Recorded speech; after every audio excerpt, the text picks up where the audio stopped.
Hi, and welcome to another episode of Talking with Tapolci. I'm your host, Jason Tapolci. I wanted to start this episode off by just thanking anybody who showed up at the IT Expo this past week. We had a great show, and we enjoyed seeing you all. And I wanted to also pass along and thank TMC, or the IT Expo, for awarding us with the best on-site product launch for our DID Wizard that we just launched. And if you haven't had a chance to check out our DID Wizard, you can visit our website, and we have a nice video there. Or if you're a customer, an existing customer, you can go into the back office and you can find the video in there as well. Over the past few episodes, we've been talking a lot about strategy and how important strategy is for a business. And we started doing this because it's the beginning of the year, and we wanted to have everybody start off on the same foot and give you a little bit, let you see under the covers about how we do things at VoIP Innovations.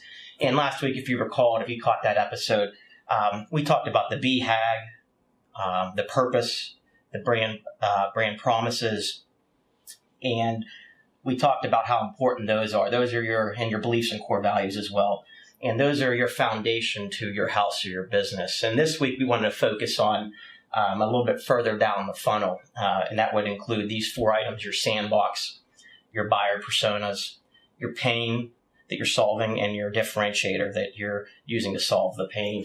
And starting out with a sandbox, I'm going to use VoIP Innovations, what we do here, and to give you as illustrations. And sandbox is basically where you play. And a lot of people think, well, I sell all over the world.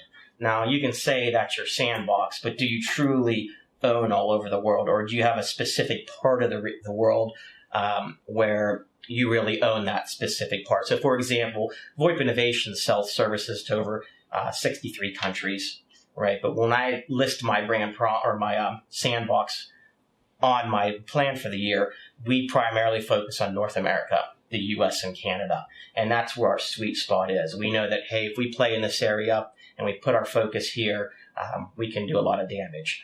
And then next, you want to come up with, who are you selling in this sandbox? Who are you going to target? We call this your buyer persona.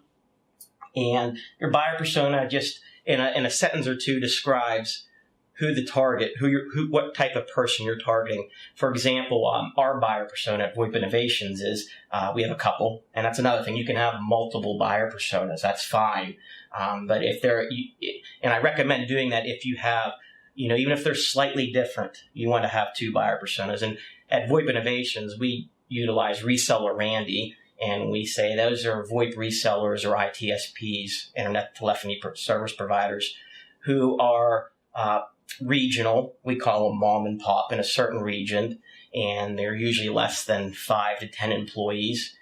And they're not just getting started, but they're not as big as some of the national players. And we focus on those reseller Randy. Everything that all of our marketing material, all the products we build, how we interact with our clients, we always think of reseller Randy.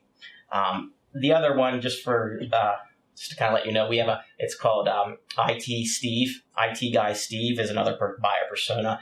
And as an illustration, that guy is an IT guy at a company with 50 or more employees who was looking to help save costs and has now inherited the phone system at his or her company. Next, we have the pain. What pain are you going to solve in a market? If there's not a pain, you're going to have a really big uphill struggle trying to grow your company and have sustainable growth. So for example, a pain in a market might be, in VoIP Innovations, we've noticed that these reseller Randy type people and IT Guy Steve buyer personas, they don't have enough time. So they're getting overwhelmed and inundated with daily activities and operations. And so we've identified that. We built a whole product set catering to those people. And again, our brand promises were choice, automation, and control to save our customers time.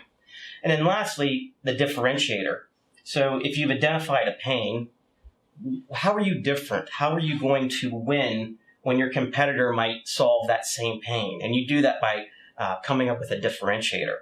And for reseller Randy and IT Guy Steve, we found out that their pain was not enough time in the day. So we came up with a differentiator of our back office. It was a back office that was going to provide choice to these two buyer personas. It was going to provide automation to these buyer personas.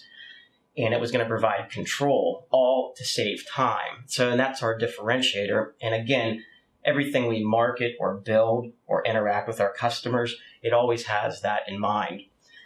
So I hope that helps you a little bit. I highly recommend, if you haven't downloaded it already, getting my book, the latest ebook, How to Build an Industry Dominating Strategy.